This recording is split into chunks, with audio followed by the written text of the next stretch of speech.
Imagine a world where the most brilliant minds on the planet are treated like second-class citizens in the kingdom of innovation.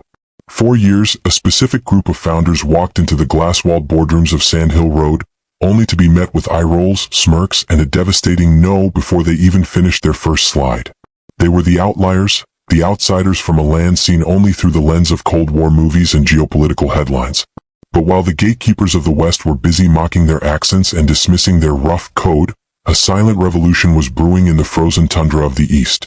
Today we are uncovering the explosive truth behind the rise of the Russian tech underground, a journey from the shadows of global ridicule to the very heart of Silicon Valley's elite. Before we dive into this incredible saga of defiance and billion-dollar breakthroughs, I want to see how far this story is reaching. Where are you watching from today? Drop your city and country in the comments right now. You won't want to blink, because what happened next didn't just change the tech world. It proved that the people you mock today might just be the ones you're working for tomorrow. The story begins in the early 2010s, a period when the global tech scene was convinced that innovation had a very specific zip code. If you weren't in Palo Alto or San Francisco, you didn't exist. In Moscow and St. Petersburg, a generation of engineers, raised on a diet of hardcore mathematics and Soviet-era grit, started building. They weren't building social media apps to share photos of brunch. They were building deep tech infrastructure, complex algorithms, and world-class cybersecurity. Yet, when these founders flew to California, they were treated like curious relics of a bygone era. Investors would look at their pitch decks and see "Made in Russia" as a liability rather than an asset. The mockery was subtle but stinging. VCs would joke about Russian hackers in one breath and then claim that Eastern European startups lacked the soft skills to scale a global brand. It was a wall of prejudice built on the assumption that while Russians were good at breaking things, they could never build a sustainable, consumer-facing empire. Among these dismissed visionaries was a young man named Alexei, a brilliant mathematician from a small town who had developed a revolutionary way to handle real-time data synchronization. When he first arrived in San Francisco, he slept on a friend's couch and lived on ramen, spending his days trying to get 5 minutes with the gods of venture capital. At one high-profile networking event, a prominent angel investor laughed when Alexei explained his project. The investor told him that real tech comes from Stanford, not Siberia, and suggested he go back home and work for a local oil company. That moment of public humiliation became the fuel for a fire that would eventually burn through the entire industry. Alexei didn't leave, he went underground. He realized that if the front door was locked by arrogance, he would have to build his own door from the inside out. He stopped chasing the cool VCs and started focusing on the one thing that no amount of mockery could devalue: a product that was undeniably superior to anything the Valley had produced. While the mocking continued in the West, the landscape back home was shifting. The Russian government tried to create its own version of Silicon Valley called Skolkovo, pouring billions into a shiny new innovation center. But the real magic wasn't happening in the state-funded glass buildings. It was happening in the garage culture of Moscow's outskirts. This was a place where failure wasn't just an option, it was a way of life. These founders were used to navigating crumbling infrastructure, complex bureaucracy, and a total lack of local venture capital. This environment created a breed of entrepreneur that was harder, leaner, and more resilient than their pampered counterparts in California. While a Silicon Valley startup might burn through $10 million in a year just on office culture and marketing, Russian startups were reaching profitability on shoestring budgets. They were built to survive a nuclear winter, while the West was building for a sunny day in Menlo Park. The turning point came when a few black sheep investors in Silicon Valley started noticing something strange. The most successful engineers at Google, Facebook, and Uber often shared a common background. They were Russian-born. These companies were quietly cannibalizing the very talent that the VCs had mocked just years prior. One such investor, a man known for his contrarian bets, decided to look past the accents and the geopolitical noise. He traveled to Moscow and was stunned by what he found. He didn't see hackers. He saw world-class architects of the digital age.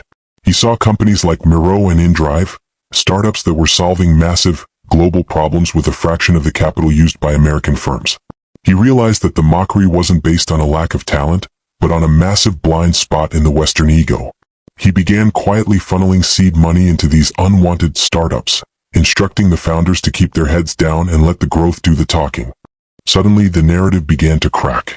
Miro, a whiteboard platform founded in the Perm region, started exploding in popularity across the United States. It wasn't just another tool, It became the backbone of remote work for Fortune 500 companies. The same VCs who had once joked about Russian soft skills were now scrambling to get a piece of the Series B and C rounds. They were shocked to learn that this overnight success had been 10 years in the making, fueled by the very founders they had ignored at networking events years earlier. The realization hit the valley like a freight train. The Russians weren't coming, they were already there and they were winning. The mockery turned into a desperate, hushed reverence. The Russian hacker trope was replaced by the Russian engineering wizard. Silicon Valley realized it had committed the cardinal sin of tech. It had underestimated its competition based on geography rather than capability. As the success of these startups became impossible to ignore, a massive gold rush began. Tech giants like Cisco and Intel began acquiring stakes in Russian-founded companies like Parallels.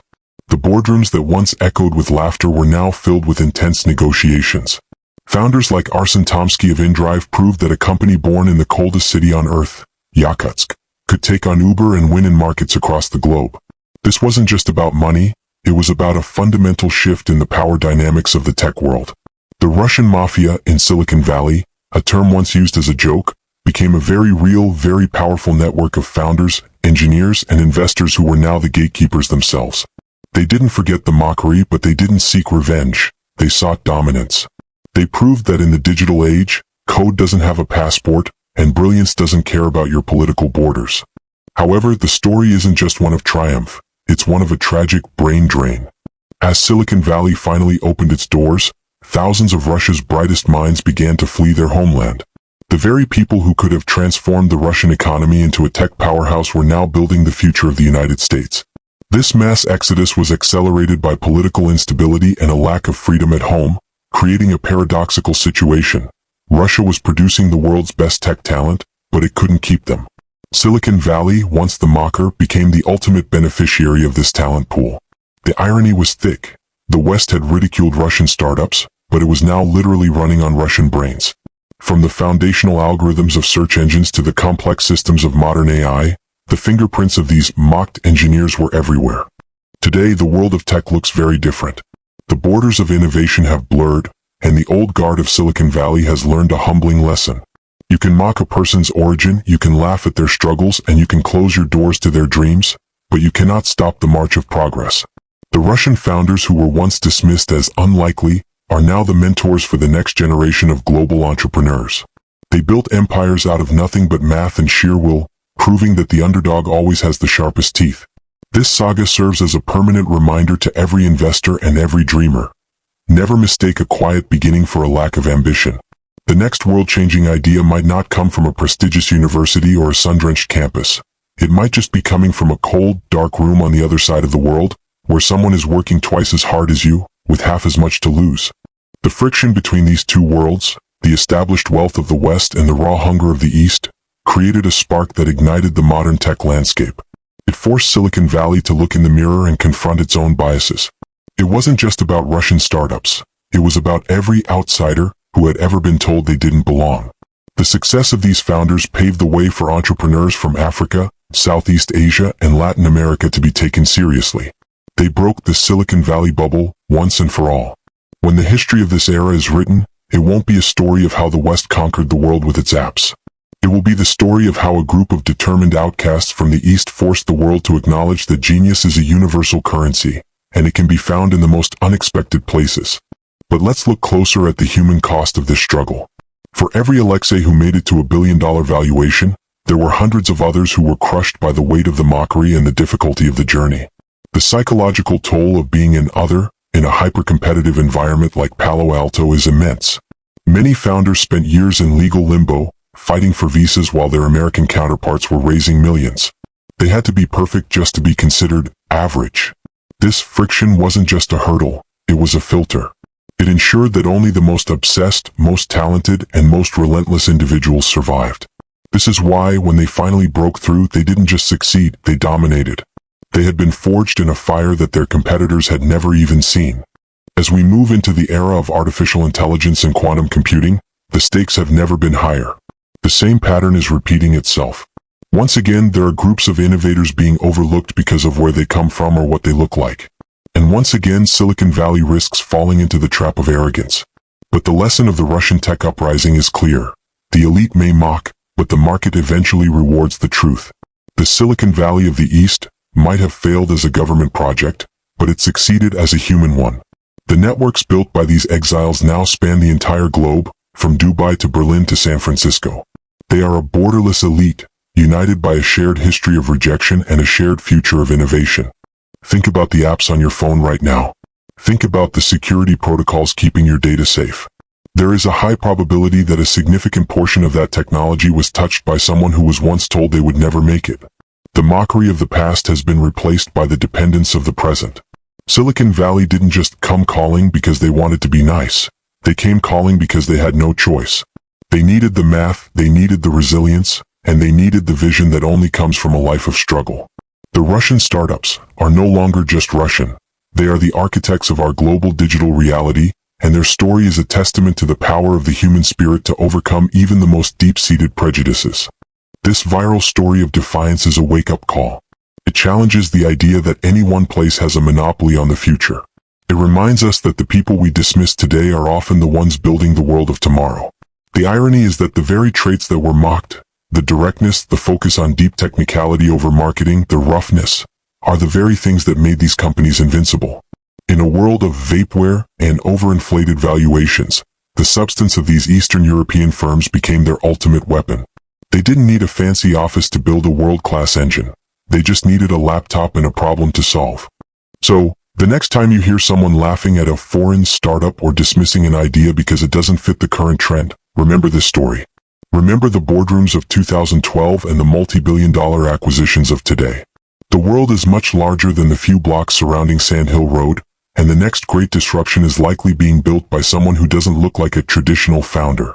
The mocking has stopped, the checks are being written, and the gates have been crashed.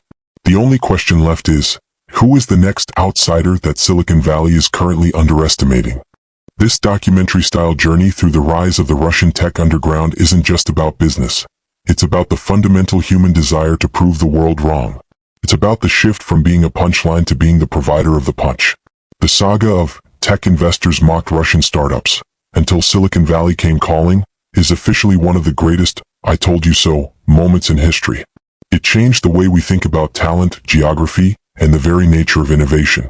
And as the world continues to change, one thing remains certain.